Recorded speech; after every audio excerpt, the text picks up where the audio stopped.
right, so in today's video, we are going to be talking about how to multiply fractions. So in this case, and in this particular example, we have 3/4 times 12 over 18. So the nice thing about multiplying fractions as opposed to adding or subtracting fractions is that we don't need a common denominator. So we don't need the same denominator before we go in and evaluate.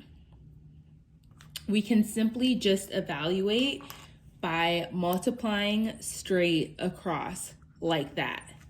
Now, 3 times 12 and especially 4 times 18 are big problems to calculate and compute, especially mentally and doing that in your head. So one approach that we can take that I will be discussing in this video. Again, there are a variety of different approaches you can take and use in the process of evaluating or multiplying two fractions. But in this approach in particular that I'm going to be showing you, we are going to be simplifying our fractions before we go in and multiply and get our final answer, as opposed to multiplying straight across and then getting your answer. But again, that is another approach you can take. And if that is an approach that you'd prefer taking, you can definitely check out my video where we talk about how to multiply a 2-digit number by 1-digit number. And you can, do it like that, get your number for what's in the numerator and what's in the denominator, and then from there, simplify. But in the approach that I'll be addressing today, again, we are going to focus on simplifying. So as you can see here, I already circled in this fraction. And the reason why I didn't circle in this fraction is because when we look at 3 over 4, this is a fraction that cannot be simplified any further.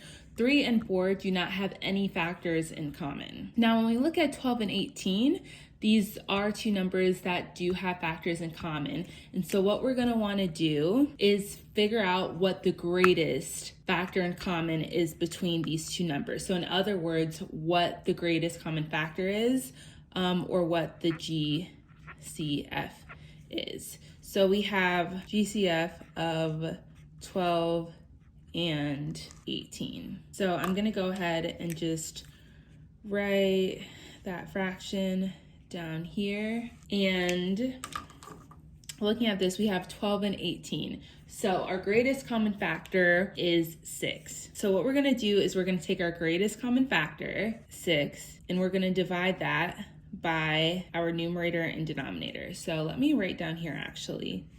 The greatest common factor is 6. And so what we're going to do is we're going to, again, divide that by the numerator and denominator. And when we do that, 12 divided by 6 we know is 2, and 18 divided by 6 we know is 3.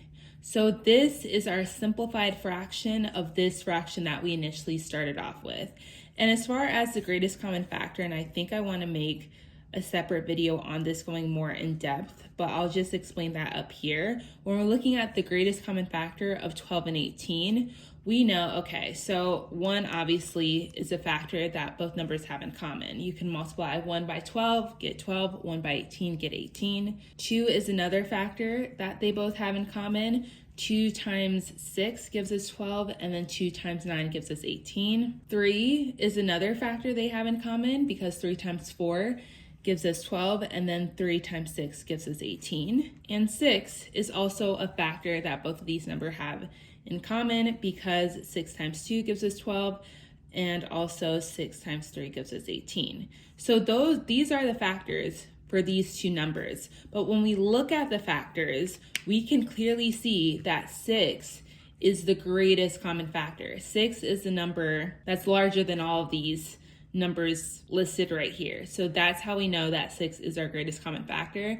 And so that's essentially what I did to determine the GCF. So anyway, resuming back to where we left off, we basically figured out that 2/3 is a simplified fraction of 12 over 18. So if we look back up here, I'm going to rewrite this fraction as 2 over 3. So I'm going to erase this.